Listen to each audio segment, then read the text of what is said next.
What's up guys, and welcome back to Pop Beat Breakdowns, the YouTube channel where I break down music productions that I have made and explain how I went about the process of building them. So hopefully by watching these videos you will learn how to build productions in these sorts of styles for yourself as well. If you are new to the channel and like the sound of that, make sure you smash the subscribe button to make sure you never miss a video like this, because we have loads of different style productions in different subgenres of pop music on the way this month and this year altogether. Today we have an indie rock beat with some synth elements to it. Before we get into the breakdown, let's first have a listen to the production that we are breaking down today.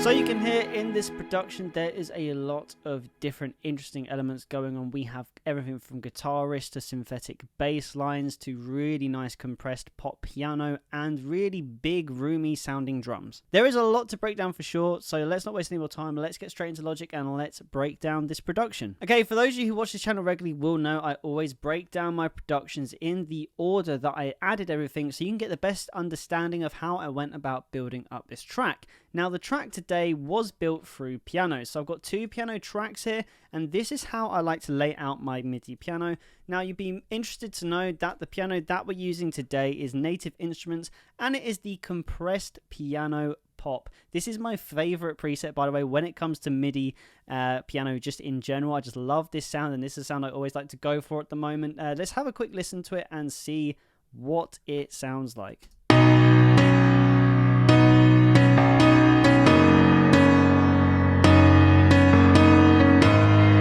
Now you might be wondering, why do I have two different pianos? Now this is because we can create a really cool space stereo effect when it comes to the two pianos together, and you get to cover a lot more of the range frequency wise of the piano. So right now here I've got the two piano tracks, so this is just playing the bass note and this one is playing the chords. What we can actually do, this is the first little trick I'll quickly show you, is if you put a sample delay left on one of the pianos and then we drag that very same sample delay across and then put a sample delay onto the right on, you've created a stereo piano sound which almost sounds like it's mic'd up and been recorded live using an A/B pairing.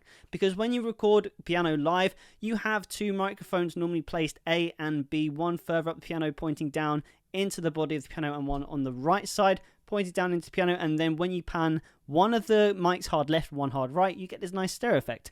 And you can create a similar effect with the sample delay. So let's have a listen now to the piano. By the way, highly recommend that you put headphones on if you don't already, because it just makes this so much more easy to explain.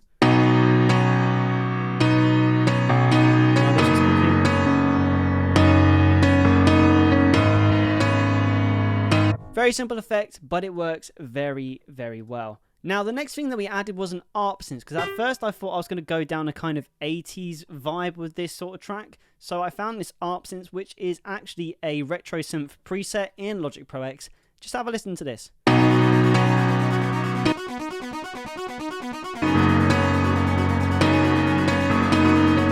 used the ARP, which is the arpeggiator in Logic, to create the desired effect that I wanted. Again, sounds really cool, and it's the first sort of pad that we have. So then at this point I was sticking with the whole theme when it came to building through the synthetic quality. So next we used the Massive Saw synth, which is a Logic preset, Classics.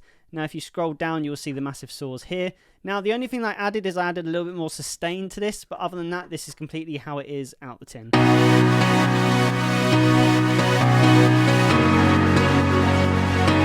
Now you may have noticed a really cool pattern about the massive saw synths. Now one thing I've actually really done is, even though I haven't got to the drums yet, I actually sidechained this later down the line onto the kick, which created that throbbing effect. And if you want to know how to sidechain certain things to create this kind of effect, especially to the kicks, a very good thing to do is you open up a compressor on the bus. So this is on the massive saw synth, and then you go over to sidechain, and then you got to go to, in this case, the instrument, and then if you click on kick, it will sidechain the kick to this. So every single time the kick plays, the compressor kicks into action and squashes the volume of the massive saw, creating this effect. Here, as you can see, very cool effect, and it's just one very easy way to level up your productions. Then, as well as the massive saw, since we then chucked in some strings, Now, the strings today, I'm not expecting you to have this, but this is actually Omnisphere, and this is my favorite string MIDI sound. It's the Hollywood Studio string section by Omnisphere, and this is just putting in some simple chords. But it ties really nicely in with the massive short synth. Is this way up so far? One thing I've done as well is I've created a chorus effect on both of them to really spread them out to the sides of the mix. So I've got the mix 100%, the intensity on 100%, and the rate on 0.033. This ensures that you don't get that modulated sound bleed too much into the actual sound, but you're creating that nice stereo effect of it. So that's why I've got that in there. Now we move on to the exciting part, which is the guitars. So the guitars we're using today was mostly MIDI. We do have some ones down the line, but just starting with the MIDI guitar, I've got the strummed acoustic too, because I thought at this point, I do love a nice blend of acoustic and synths. I think it creates a really nice, cool sound. So this is the first strummed acoustic thing I've got going in. Just some power chords. But it starts to create a really nice percussive element, because acoustic guitar has a really nice percussive element to it, which can really help you in the percussion section as well as the rhythmic part of productions. Acoustic guitar isn't just putting it in because it's an acoustic guitar. Acoustic guitar can bring so much to a production that you may not think it does. Now, as you can see here, I did experiment with a lot of different guitars, but I ended up with just this one. And I'll show you, I might as well show you the rest of the guitars, because later down the line I wanted to add to these. So we have 3 guitars here. One of them is a guitar solo, and the other 2 are chords which I've played in myself. So let's have a listen to these and see what they sound like.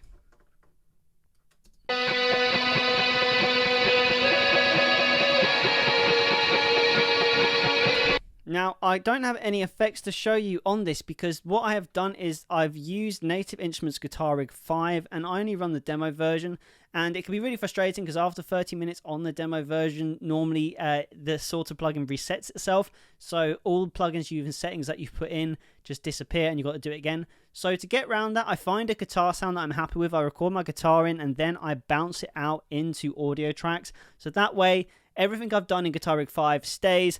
And then again, like, it just means you get the exact sound that you want, record it in, and then it's there and it can't be deleted. So that's why I've done that. And we've got 2 different guitar sounds, like one of them playing something more simple, and then this one I upped it down.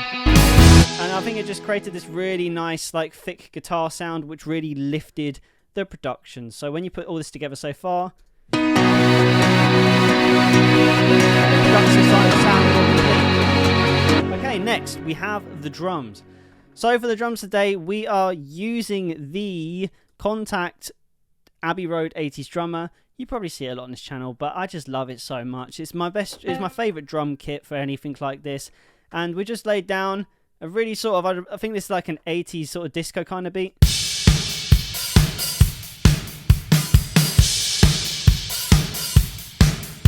Again, always separate your MIDI when you're doing drums, like I've done here. Kick, snare, hi-hat, fills, and crashes will suffice. It just means you've got so much more creative freedom when it comes to mixing and applying effects to the drums.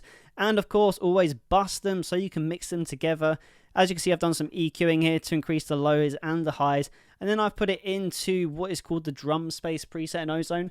Couldn't explain to you what it does. It just makes drums sound better. And hey, like, you can be a producer. It's okay to use presets, because if it makes it sound better, then, you know, why would you knock it? Because it works. And then after we added the drums in, I always like to add the bass afterwards, and we've got 2 bass lines going on here. We've got the classic analog synth bass, which is a retro synth preset in Logic. Have a listen to this. It's just a running on the floor bass line.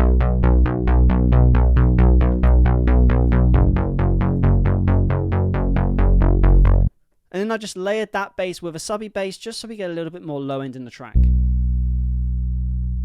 And then to top off the production, we have just got the Airways pad. Just add a little bit more of that ear candy in the high end, just to complete the production. Now, what's really cool about the Airways is I wanted to kind of give a 1975 kind of vibe to this production. I may well put that in the title, that this is a 1975 type beat. So one of the things that is really important to do is to control the distortion in a way where you don't completely ruin the sound, but you get that effect across. And I've done that using 2 overdrives, where I put the overdrives, the output level down, but the driven all the way up. And this has created that really nice sound. So if I turn both of these off, you will hear what it sounded like before. And with both the overdrives on. And again, just gives a really cool effect which you could associate with the 1975. So I just thought that was a really cool little trick to put in there as well. So yeah, when you put that all together, you get this finished production.